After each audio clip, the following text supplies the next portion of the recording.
Pushpa the rule के reviews बहुत ही mixed और सैचुरेटेड आ रहे हैं। कोई बोलता है मूवी अच्छी है, कोई बोल रहा है कि वाहियात है। जब मैंने फिल्म देखी तो मुझे तो फिल्म पसंद आई और नहीं भी आई, और क्यों नहीं आई सब डिस्कस करेंगे प्रॉपर फैक्ट्स के साथ। तब तक सब्सक्राइब कर लो, और हाँ, टेलीग्राम पे ग्रुप बनाया है फिल्म डिस्कशंस के लिए, ज्वाइन कर लो, डिस्क्रिप्शन में लिंक है। अब मुझे फिल्म क्यों पसंद नहीं आई, क्योंकि पुष्पा 2 एक कैरेक्टर ड्रिवन फिल्म है जिसका पर्पस है थिएटर में over the top scenes create करना और ऑडियंस को एंटरटेनमेंट देना, जो एंटरटेनमेंट सुकुमार ने हमको डेफिनेटली दिया है। ओवर द टॉप सीन्स क्या होते हैं? इसका एग्जांपल जवान में विक्रम राठौड़ का एंट्री सीन है, जिसमें फैंस तो छोड़ो, न्यूट्रल ऑडियंस भी सीटियां बजाती है और चिल्लाती है। ऐसे ओवर द टॉप सीन्स को पुष्पा 2 में प्रॉपरली दिखाया है, लेकिन एक बड़ी प्रॉब्लम हमें पुष्पा 2 में ये देखने को मिलती है कि कहानी कुछ नया सर्व नहीं करती। एक्चुअली जो हमने पार्ट 1 में देखा था, बस वही हम पार्ट 2 में भी देख रहे हैं, बस अलग तरीके से। आइए इसको डिटेल में डिस्कस करते हैं। तो पुष्पा 2 का ओपनिंग सीन ऐसा होता है कि पुष्पा को पुलिस वाले पकड़ लेते हैं और हर पुलिस वाले को वो पैसे ऑफर करता है। ये सीन एक्चुअल में तब ओवर द टॉप बन जाता है जब वो बोलता है कि पूरी टीम का नहीं, हर एक आदमी का अलग अलग पैसा। और यही सेम सीन उन्होंने पुष्पा 2 में रिक्रिएट किया है, जब पुष्पा पुलिस स्टेशन के अंदर अपने वर्कर्स को छुड़ाने के लिए जाता है और सारे पुलिस वालों को रिश्वत देकर रिटायर करवा देता है। इन दोनों ही सीक्वेंसेस का पर्पस एकदम सेम था और इन दोनों ही सीक्वेंसेस को सेम वे में लिखा भी गया था, बस थोड़ा सा डिटेल्ड कर दिया गया और ग्रैंड वे में दिखाया गया है।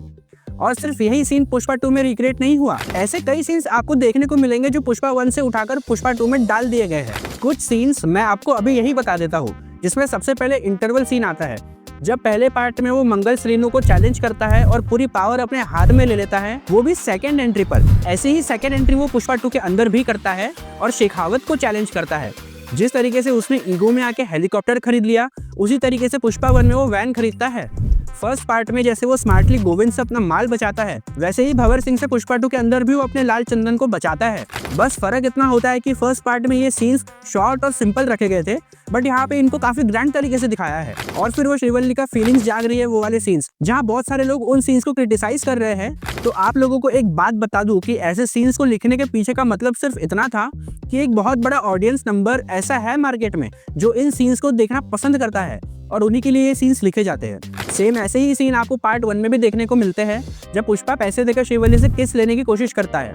बस जो पर्पस उस सीन का था, वही पर्पस वो फीलिंग वाले सीन का सेकंड पार्ट के अंदर है। और एट द एंड क्लाइमैक्स जो बहुत इंपॉर्टेंट होता है, तो जैसे पुष्पा 1 के अंदर जॉली रेड्डी श्रीवल्ली के साथ जबरदस्ती करता है और उसकी वजह से पुष्पा उसको मारता है, उसकी वजह से पार्ट 1 का क्लाइमैक्स यानी कि वो फाइट सीक्वेंस देखने को मिलता है।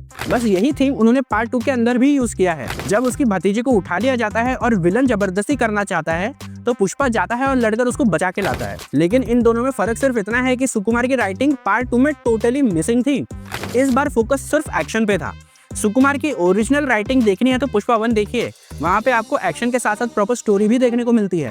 पार्ट 1 में 2 घंटे की फिल्म खत्म होने के बाद आपको पहला एक्शन सीक्वेंस देखने को मिलता है, लेकिन इसी चीज को उन्होंने पार्ट 2 में टोटली मिस इंटरप्रेट करके रख दिया है। और यही पार्ट 2 की सबसे बड़ी प्रॉब्लम है, क्योंकि सुकुमार ने जब पार्ट 2 की कहानी को लिखना शुरू किया था, तो उन्होंने इस बारे में क्या सोचा कि यार बहुत ज्यादा वास्ट ऑडियंस आ चुकी है मेरे पास, और इतनी ज्यादा ऑडियंस है मतलब एक बहुत बड़ा मास नंबर है मेरे सामने, और मास पर्पस को सर्व करने के लिए ही उन्होंने ऐसे एक्सटेंडेड सीन्स लिख दिए हैं, जिन सीन्स की वजह से क्रिटिक्स इस फिल्म को पसंद नहीं कर रही है। अब इन एक्सटेंडेड सीन्स को समझने की कोशिश करते हैं। तो सबसे पहले आता है जापान का पूरा इंट्रोडक्शन सीक्वेंस। आपको क्या लगता है जापान वाला सीन आपको क्यों दिखाया गया? कहानी को सर्व करने के लिए नहीं, या फिर पार्ट 3 के हाइप को बनाने के लिए भी नहीं। जापान वाले पोर्ट सीन का सिर्फ इतना मतलब था ताकि आपके हीरो की एक मास एंट्री हो सके, वो आपको एक्शन करते हुए नजर आ सके, जिस पर आप ताली और सीटियां बजाए। इस जापान के सीक्वेंस का बस इतना ही पर्पस था। हाँ, थर्ड पार्ट में वो उसको प्रॉपर्ली एस्टैब्लिश कर सकते हैं, लेकिन पार्ट 2 में तो सिर्फ इतना ही पर्पस था उसका। मेरा सवाल सुकुमार से यही है कि क्या उन्होंने पार्ट 1 को भी इसी तरीके से लिखा था? जिस पार्ट 1 को ऑडियंस ने पसंद किया था, वैसा पार्ट 2 क्यों नहीं लिखा? पार्ट 1 में पुष्पराज की एंट्री कैसे होती है? सिंपल तरीके से वो पुलिस वालों के सामने अपना माइंड चलाता है और उस सिचुएशन का एक सॉल्यूशन निकालता है। सेम ऐसा ही सीन अगर वो चाहते तो पुष्पा 2 में दिखा देते, लेकिन उन्होंने क्या किया, एक्शन में कन्वर्ट कर दिया, जिसकी वजह से इस फिल्म की लेंथ बहुत ही लंबी हो गई। अब फिल्म को कैसे काटा जा सकता था? तो सिंपली जापान वाले पूरे सीन को हटा देते, बचपन वाला क्रिकेट वाला सीक्वेंस भी हटा देते और पुष्पा के सपने वाले सीक्वेंस को भी हटा देते। ये तीनों सीन्स को अगर हटाकर वो डायरेक्ट फिल्म की शुरुआत करते कि वर्कर्स लोग पेड़ काटने जा रहे हैं, वर्कर्स को पुलिस ने पकड़ लिया है, एक की शादी है और उस एक वर्कर को छुड़ाने के लिए पुष्पा खुद पुलिस स्टेशन जाता है और बस इसी सीन से फिल्म की शुरुआत होती और फिर हमें दिखाया जाता कि सारे वर्कर्स को छुड़ाने के लिए पुष्पा सारे पुलिस थाने को रिटायर करवा देता है पैसे देकर। तो ये सीन कितना ज्यादा माइंड ब्लोइंग होता, कितना ज्यादा इम्पैक्ट छोड़ता और बेवजह का फाइट सीक्वेंस भी हमें देखने को नहीं मिलता। इस बारे में मैंने अपने रिव्यू में भी बताया है, यहाँ पिन कर दूंगा, देख लेना कि कैसे इंटरवल के पहले तक पुष्पा ने बिना एक्शन के सिर्फ अपने दिमाग से अपने तरीके से उसने सब पे रूल किया है। बस मेरा यही पॉइंट है कि सुकुमार की अगर ओरिजिनल राइटिंग होती ना, विदाउट मास को ध्यान में रखकर, तो वो फिल्म की शुरुआत यहीं से करते। अब यहाँ हम थोड़ी सी गलती एडिटर की भी कहेंगे, क्योंकि जब फिल्म उनके सामने आई तब वो चाहते तो इस पार्ट को ट्रिम कर सकते थे और मूवी को और भी क्रिस्प बना सकते थे। बेवजह फिल्म को 3.5 घंटा लंबा बनाने की जरूरत नहीं थी और फाइनल वर्जन अगर छोटा होता तो और ज्यादा बेहतर नजर आता।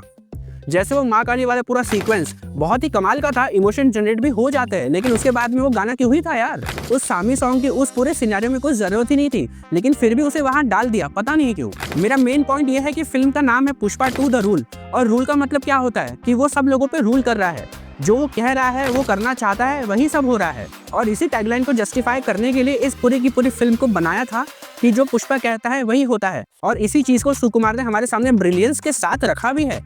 तो फिर फालतू में ऐसे मासी सीन्स ऐड करने की उनको कोई जरूरत नहीं थी। इससे बेटर वो एक्शन सीन्स को थोड़ा रियलिस्टिक अप्रोच देकर फिल्म के सबसे बड़े नेगेटिव पॉइंट को खत्म कर सकते थे।